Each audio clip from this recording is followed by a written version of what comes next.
How do you manage a technical team if you're not a developer yourself? Well, that's what we're covering on today's episode.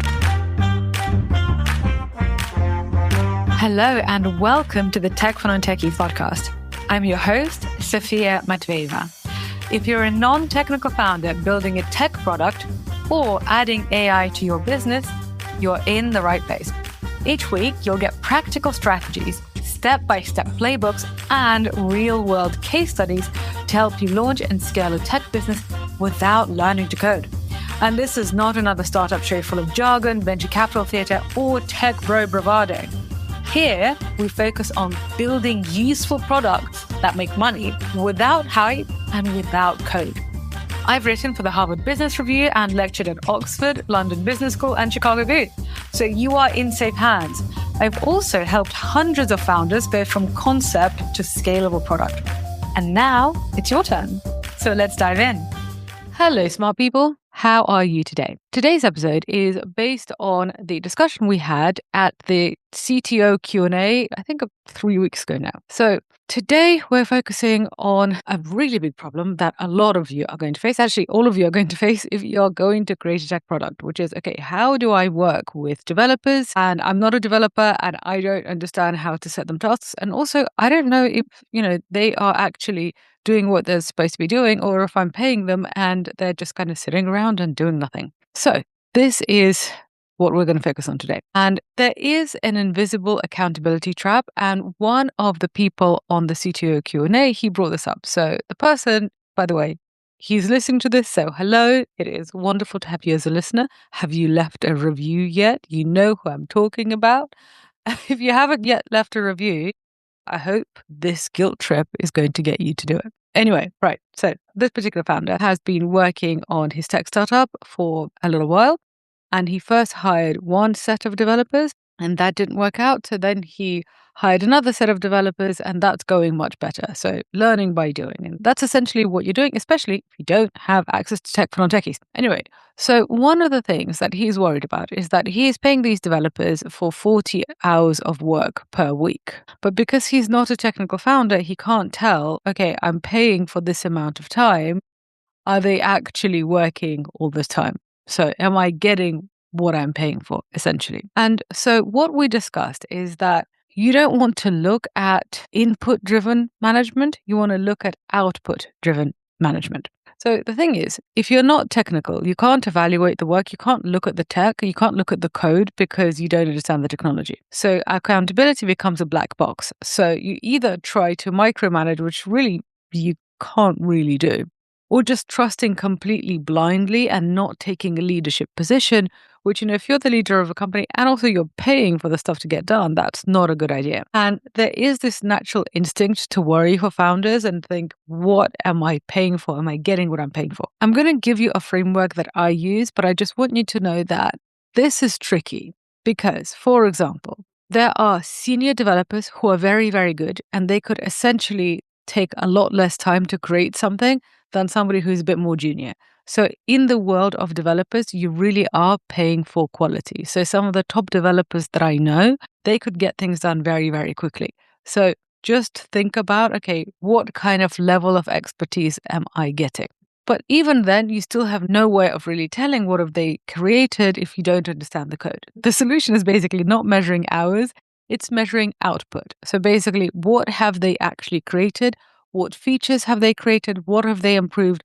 What has actually happened in the product? And yes, some things are going to be invisible, like changes to the algorithm, changes to the backend, changes to, cleaning up technical debt. But some of it is going to be really visible, like literally you have a new feature, you have a dashboard, whereas you didn't have a dashboard before. So this is essentially what I would want you to get to. The thing that I'd want you to do, the way I have structured it before, is essentially, you just have a Monday morning meeting. You know how you have a normal Monday morning meeting at work? Well, you could do that with your developers. So essentially, this is how you lead that Monday morning meeting. You come to the meeting prepared with ideas for things that you want to have created. So it could be a feature list. It could be, okay, here are some changes that I want to make to our content algorithm. Or our users have complained about this feature being really slow and really clunky. I want to take out some of the steps to, create a new document, or I want to make sure that uploading something becomes faster. So basically, you come in with a bunch of feature requests. And the ideal situation is that you have already prioritized these feature requests from a business point of view. So you already thought that, okay, if we create these features, we're essentially going to make more money if we do them. Or if we create these features, we'll have higher retention. And if we have higher retention of our customers on the product, we'll get more data, and then we can use that data to make more money. So ideally, you would have already thought about why these features matter, not just from a kind of a user experience point of view, but also from a financial point of view. How is creating this thing going to help you either raise capital? And, capital raising is often to do with retention rates. Or how is this going to help us make more money by literally just charging more or having more customers? So basically, you come with your set of desires to your developers and you give them your set of desires. But you tell them that this is not directive. So make sure that you're having a dialogue. Make sure that they know that you're not coming with just this, like with this list and saying, just do this.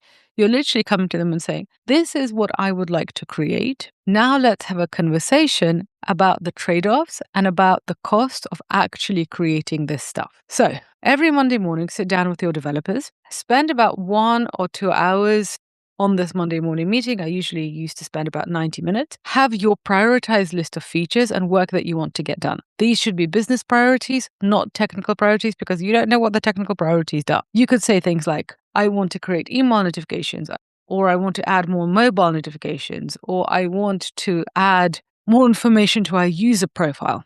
So basically, be quite specific. And honestly, the more specific you are about what you want to get done with your developers, the better. If you want to really nail this, and if you're listening to Tech for Non-Techies, you're the kind of person who really likes nailing it, the way I would do it is literally come with sketches, come with designs.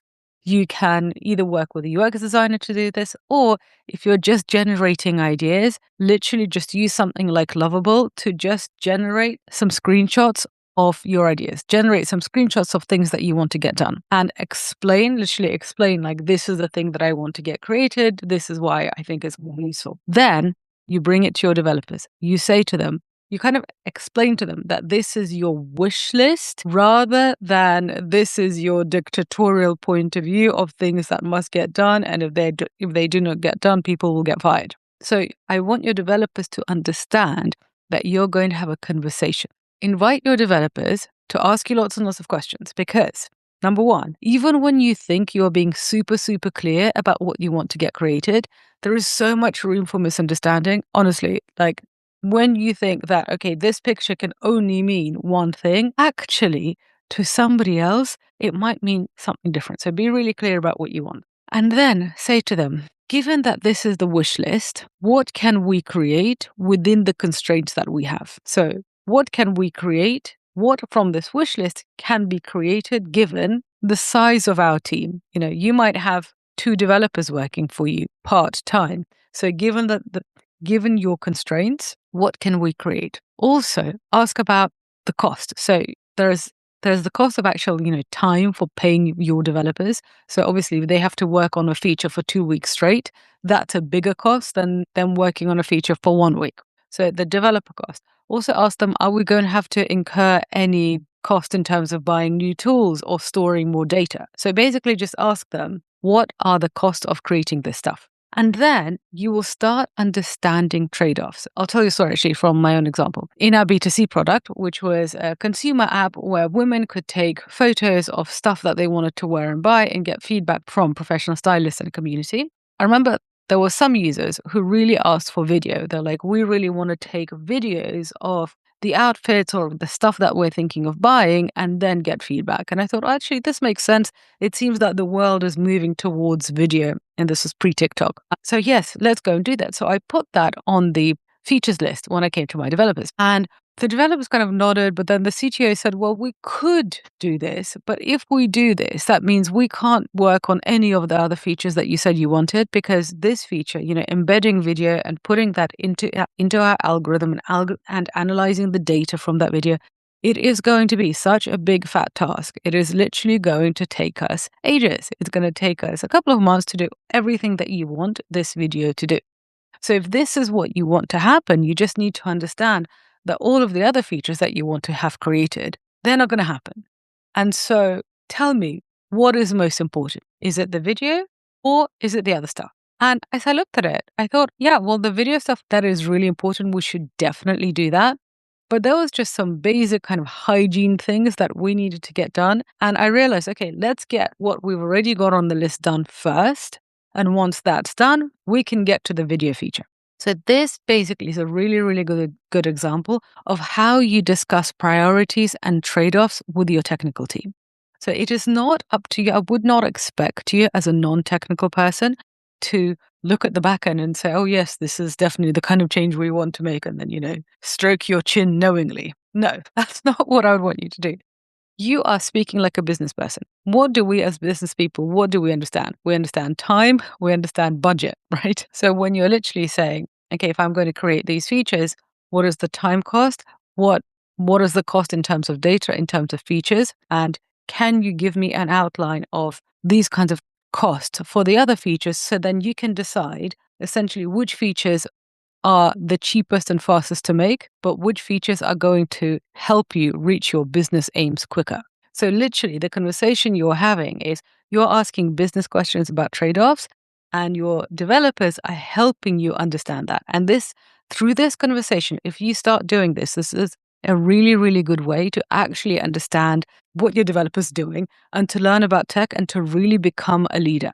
Because it's through these kind of prioritization conversations that you start hearing things that basically start making sense. You start understanding why one feature takes longer to build than another. And this is a really, really good way for you to gain this skill set, which is going to help you thrive in your career today. And your developers are basically going to be teaching you.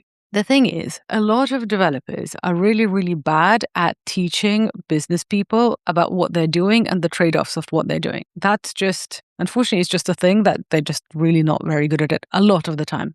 People who are good at it, they tend to rise up to CTO level, because when you are in the kind of C-suite senior management level, a lot of the time you're not coding at all, or even if you are writing code, the thing that you're like kind of the secret source of the CTO is the tech strategy, but also actually working with the business side to align the tech strategy with what the business side wants. So generally, developers who are really good at explaining what they're doing to business people, they are basically really, really senior. So if you're working with a dev shop and maybe they are quite junior people, which is fine, that means that they can code, but that means that it won't enter into their mind to talk to you about trade-offs and to say to you, if you do this feature, you can't have that feature. It just might not ever occur to them. This is why you have to take the lead and you have to talk about trade-offs and you have to talk about prioritization. So why do you need a prioritization framework? Basically, without one, you will say yes to everything and you won't be able to understand the trade-offs. So here are some questions for you to ask as you are creating this framework. So question 1, what would your users miss if it didn't exist? So what would your users miss most in your product if it didn't exist? Or what's the most risky assumption that we have about our product? If you understand that, then you can start basically creating features to de-risk that. Another question, what is stopping customers from signing up right now? You're probably going to have a bunch of hypotheses. Maybe you'll have 5 different reasons why you think this is true. You could create a bunch of features to try to basically make that situation better. And then this is how you basically set your priorities. You think, okay, if we create this bunch of features, then more customers will sign up. Or if we create this bunch of features, we will de-risk our product. Or if we create this bunch of features, our customers are going to love our product more and therefore recommend it to their friends. So when you have this list of features, you go to your developers and you say, given everything on this list, what should we build next from your point of view? And together you decide what goes into the thing that is called a sprint. So if you've never heard what a sprint is, in the tech world as opposed to in the running world, a sprint is basically a set of work that is done within a set period. Let's say you decide to build 3 different features and it's for a photo sharing app, just because we all know what photo sharing apps are like. So you decide that in the next sprint, there will be a photo feature, a photo liking feature, and a photo comment feature. So photo share, photo like, photo comment. And you agree with your developers that this is going to be done in a set period and that a sprint is usually 2 weeks long. So in those 2 weeks, these features are going to be created. What ends up happening is that at the end of the 2 weeks, these features should be created. If they are not created, you basically need to get an update about why that didn't happen. So did they run into some sort of problems? So this is what I mean about output-driven management. You actually don't really need to care about whether they're working 40 hours a week or not. You need to care about, is your product moving forward or not? So a sprint is basically a set amount of time for a set number of tasks. What you should not do, and I learned this the hard way, what you should not do is go in halfway through the sprint and be like, oh yeah, can you also make this other thing? Because basically that means the developers' estimates go completely wrong. They really, really don't like it. And also, in general, when you're speaking to your developers in your Monday morning meeting, discussing what the feature priorities are and what should go into the next sprint, then they basically give you an estimate and they say, okay, I think that it's going to take me 2 sprints to create this feature. So they basically give you an estimate of their time. Once they do that, it is going to be super unfair of you to be like, oh yeah, can you also do this other thing? Because then they're just going to be like, hey, well, I'm already doing this thing. The code is already half written, but because it's half written, we can't release something that's half baked, like it needs to be fully created. So if I drop it now and I move to another task, that's context switching, and essentially nothing is going to get done, or things are going to get done much, much slower. So when you commit to a sprint, just hear the word commit there, right? So like you're literally giving your developers a set of tasks that are going into a 2-week section of time. Just be patient. I know that there'll be times when you're like, yes, but I really need this feature. I'm super, super desperate for it. So when you're discussing feature development and what goes into the sprint, your developers are going to give you estimates about the time that it will take them to create things. At this point, you might be thinking, hang on a second, but how do I know? Like if this developer is telling me that it's going to take me 2 weeks to make this thing, but you think this thing is super simple, like it doesn't seem fair, it doesn't seem right. Basically, sometimes you're just going to be wrong because you don't understand what needs to be done on the back end, and you just basically the developer's right, but you're still going to be really nervous. So I'll tell you what I've done, and I'll tell you about what we're doing for our clients now. So what I did is I got a super senior developer who used to work at Meta to basically become my tech advisor, and I basically paid him in equity options rather in the company. And what he would do is he would literally review everything that the developers were doing, and he would essentially review what the developers were also promising. So he wasn't writing the code, he wasn't working on the technical things. He was basically saying to me, yes, this looks reasonable. No, this isn't reasonable. I'll talk to them like about why this thing is taking so long, because maybe they are making some mistakes, or maybe they're just not explaining themselves properly to you. So this really worked very well for us, but I understand that getting somebody to work for you, basically, who's a really super senior engineer, might not be available straight away for everybody. This is a good thing for you to kind of aim for. I think having a good, like very senior technical advisor who has some equity in your company, or has some sort of incentive to help you grow, I think that's a really, really good long-term goal. But what I don't want you to do is basically just go around looking for people who you think are senior, and I just put that in air quotes, and handing them equity in your company, because once somebody's on your cap table, this is really, really serious. You basically can't get rid of them. So you want to basically kind of get to know each other over a long period of time. So whilst that is a great goal to go towards too, what I would suggest before you reach there, have a technical person who is not on that team, who is not on your development team, basically just advise you on your results of Monday morning meetings. They can either help you prepare, or they can help you understand the trade-offs, or they can help you basically review what your developers are saying and say to you, yes, this estimate is correct, or this estimate doesn't seem right to me, but it could be that they're correct. Just ask them these clarifying questions. We are actually now offering the service at Tech for Non-Techies because, as you might have heard last week, we've now got a CTO working with us who is helping our clients to really understand how their products are being built and to really question developers to make sure that basically you are getting what you pay for. If you would like us to have a look at your product, if you would like us to really understand, or if you'd like us to really help you understand whether your technology strategy and your business strategy are aligned, then I highly recommend that you just book a diagnostic session with us. And then from there, we can help you decide what you need to do next. So if you want to book a diagnostic session, book a sales call in the show note. There's a link to book a call in the show notes. Sales call is free. And by the way, it's called a sales call, but it's not going to be like the super hard sell. It's going to be more about understanding what is it that you want, what are your problems, and then seeing whether we can help you or not. If we can help you, we'll tell you what that's going to look like. If we can't help you, then we will give you some ideas about what you can do instead. Okay, so to sum up what we covered today, even if you are not technical, if you are paying the bills and it is your idea and it is your venture, you are the leader. So you need to take a leadership stance. So you are creating the Monday morning meeting. You are leading the Monday morning meeting. You are coming to that Monday morning meeting with a bunch of features that you have already prioritized for yourself from a business point of view. When you come with those priorities to your developers, you basically need to understand the cost in terms of time, how long will it take them to create this thing, and cost in terms of money. Will there be extra storage costs? Will we need to buy a bunch of new tools, and so on? The developers are going to tell you what the costs are. And based on that, you literally do a cost benefit analysis of the features that you want to get made. This is how you lead a technical team without being technical.